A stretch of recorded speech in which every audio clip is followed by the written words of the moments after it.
Нейтан Блэквуд вернулся в свой дом в Сиэтле гораздо раньше обычного. Обычно его жизнь подчинялась строгому графику, где ночь принадлежала работе, а дом служил лишь местом для сна. Но в этот день все пошло наперекосяк. Крупный проект, над которым он работал почти год, развалился за считанные минуты из-за предательства партнера.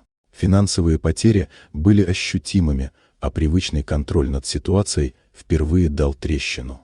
Нейтан отключил телефон и поехал домой, желая только тишины. Особняк встретил его привычной холодной роскошью. Камеры, охрана, безупречный порядок — все было на своих местах, но ощущение чуждости не покидало его.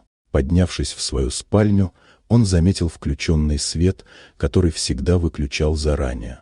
Это сразу насторожило его. Открыв дверь, он увидел на своей кровати ребенка. Это была маленькая девочка лет 7, худенькая, в старом платье и с потрепанным плюшевым медведем в руках. Рядом стоял дешевый пакет с едой. Картина выглядела настолько нелепо, что Нейтану понадобилось несколько секунд, чтобы осознать реальность происходящего. Девочку звали Эмили. Она оказалась бездомной, потерявшей мать и выгнанной родственниками. В поисках тепла она пробралась в дом через технические коммуникации, даже не понимая, куда именно попала. Нейтан, человек, привыкший решать любые проблемы деньгами и влиянием, неожиданно для себя оказался в ситуации, где не существовало готовых решений. Он видел перед собой не угрозу и не проблему, а испуганного ребенка, которому просто нужно было тепло и безопасность. В ту ночь Эмили осталась в доме. Позже он узнал, что девочка долго жила на улице, плохо питалась и часто болела.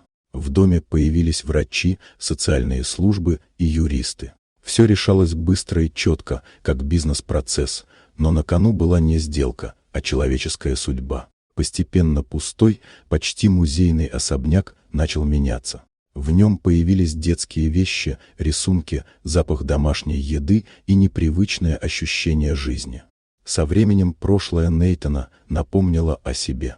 Он сам когда-то был ребенком, который ждал мать и так и не дождался. Встреча с Эмили вскрыла то, что он годами пытался заглушить успехом и контролем.